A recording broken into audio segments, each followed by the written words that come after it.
Hello and welcome to Garden of Luma, where I provide you with tips for growing edibles in hot, dry climates.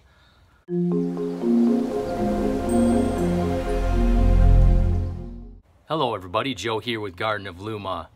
If you guys are new to this channel, please subscribe to stay updated on the latest videos. In today's video, I'm going to talk a little bit about some of the lessons that I learned over the summer gardening in an extreme hot climate in the Phoenix, Arizona area, where we see temps up to 120 degrees Fahrenheit.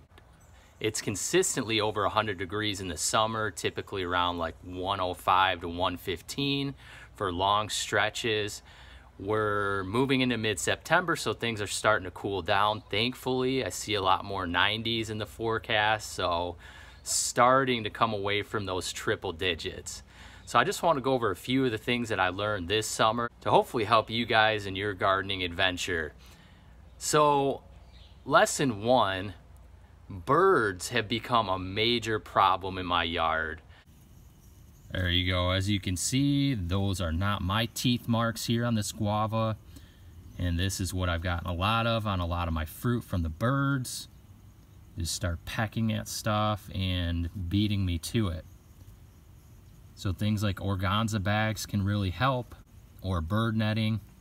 And so as my trees have developed, have grown, have gotten larger, starting to produce a lot more, the birds have gravitated more to my yard and just have wreaked havoc on some of my fruit.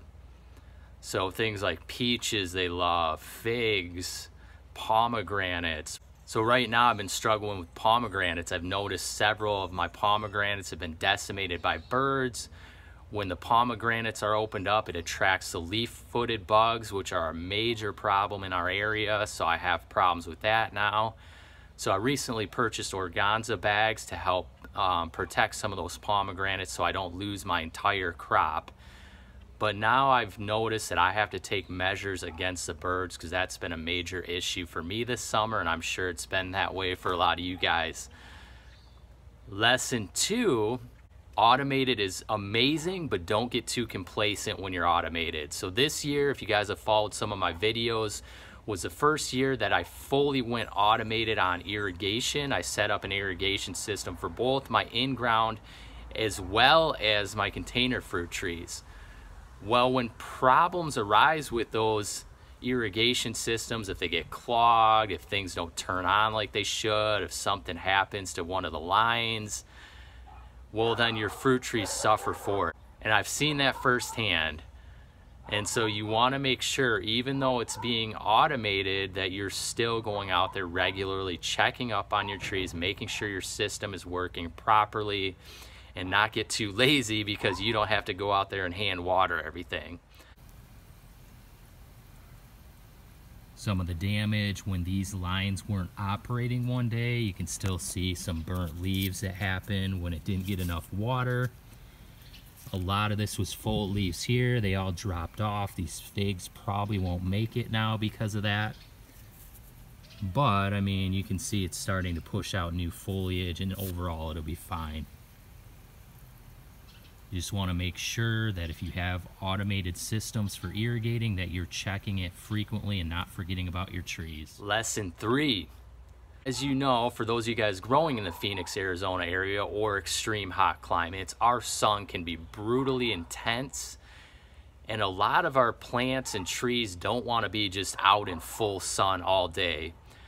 So a lot of us use shade structures and different things.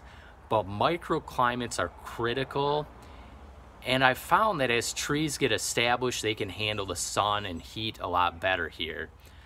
So most of my trees have at least been in the ground for a year, and this year I just did away with all my shade structures.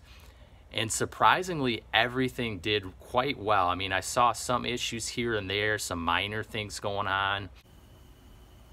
Okay, so this mango tree here in full sun, pretty much all day, no shade whatsoever. You can see a lot of the new growth there going on. And yes, I mean, there are spots where there is some sun scorching going on, but really minimal overall. And this is what I've seen from a lot of my trees this year that I wasn't using shade protection on. You may see a little Little sun damage here and there, but overall, you know, they push through it. Again, your trees are never gonna really look perfect here coming out of that intense summer, those intense summer months, but shade definitely helps get them through at an early age. And if you don't have a microclimate, if you don't have large trees around or structures that can help provide shade, then yes, you'll probably need to utilize shade structures a little bit more. But with my yard, I have some large trees, I have different things going on, and even though some of my trees do get a fair amount of sun, I was able to get away with not utilizing any shade this year, which was awesome. Okay, lesson 4, wind has been one of my major challenges here. Here's an example of the pancake effect from winds. How my mango here is more growing horizontally and everything instead of vertically, because winds just kind of flatten these guys out. So wind with my container plant, they dry out quicker, and I've had issues with the winds just toppling those trees over.